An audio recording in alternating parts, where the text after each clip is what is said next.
Hi there, I don't normally show myself when I do this type of videos, but today I wanted to share a few things before I start the video.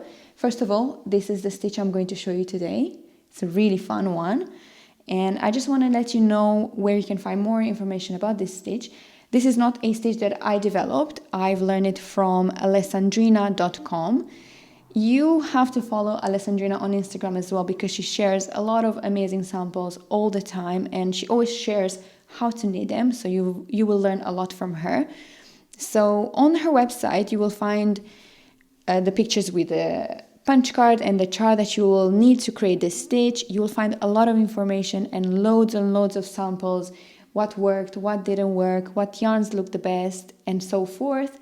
So I highly encourage you to go and check the website as well, as today I'm going to show you just how to knit the stitch. The machine that I'm going to use is a Brother KH891 with just a simple punch card, and I'm going to show you step by step how to knit the stitch. Here's my punch card. So in this video you will see the smaller scale. You can of course choose to have 12 stitches here instead of 6, and you will have only one repeat per punch card if you want to create larger scale. If you haven't really used your punch card, you need to know that when you're inserting the card into your reader, the machine will read 7 rows below the row in view, so whatever you see right there. So once I see this arrow, my punch card reader will read 1, 2, 3, 4, 5, 6, 7 rows below. So this is actually my row 1. Okay, so this is very important. I'm going to just show you closer so you can see which one is row 1. It will be here. You just have to follow the same chart and you will have the same punch card as mine. I'm going to insert my punch card into the reader.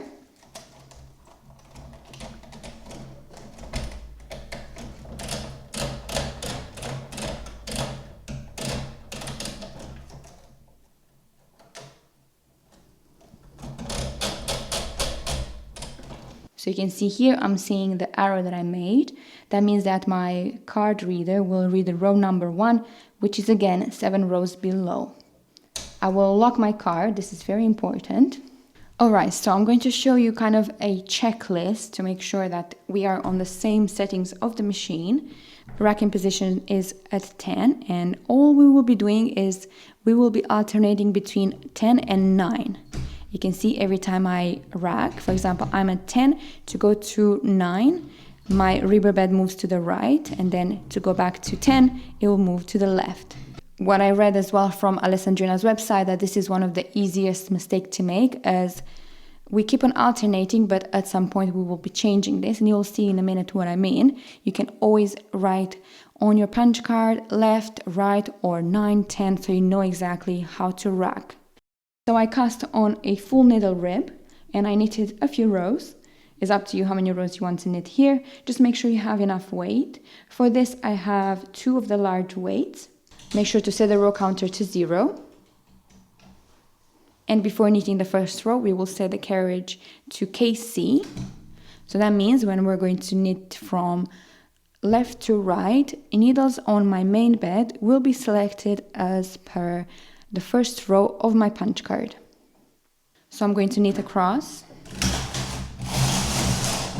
and you can see that the needles are brought forward as per row 1 of the punch card.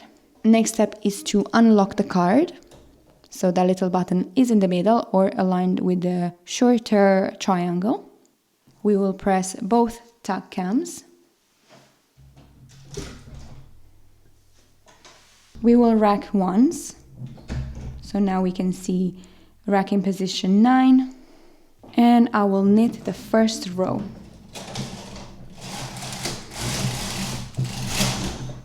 And you can see the needles with the float, or basically with the tuck on them, are the ones that are now brought forward. And this is how you ensure that this is working properly. If you can see the tuck on the needles that are not brought forward, something is wrong. Again, I'm going to return the racking position to 10, and I will knit another row. So from now on, basically, we will alternate 9 and 10 racking position until row 13. Racking position 9, 10, 9, 10, 9, 10, 10.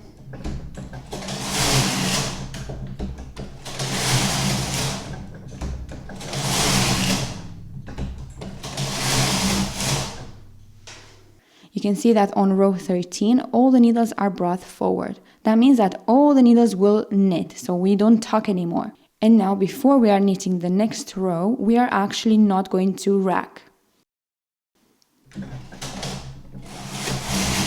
Basically, the racking position stays at 10 for 2 consecutive rows. Now on row 14, we again start to alternate. So we will change the position to 9. So here's where we have to pay the most attention to make sure that we are not racking on that row.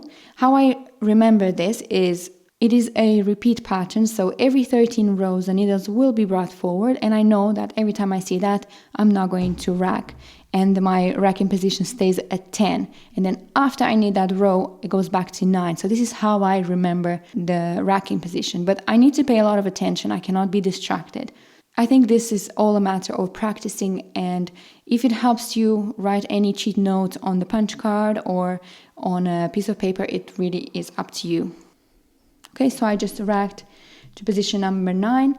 I will knit 1 row, 10,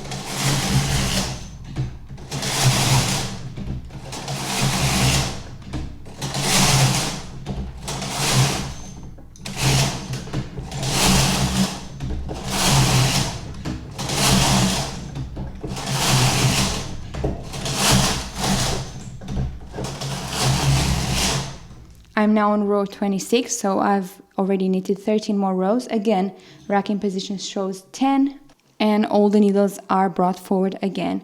Okay, so row 26, I'm not going to rack.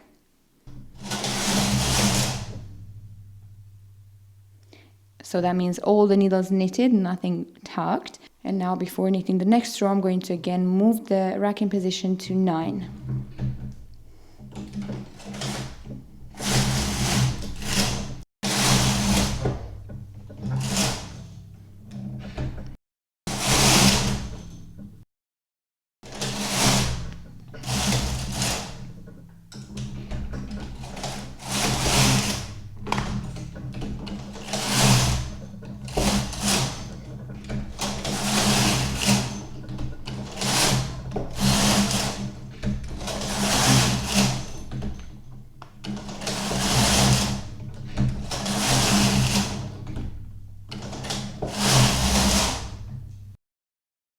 I'm now on row 39. Again, I have knitted 13 more rows.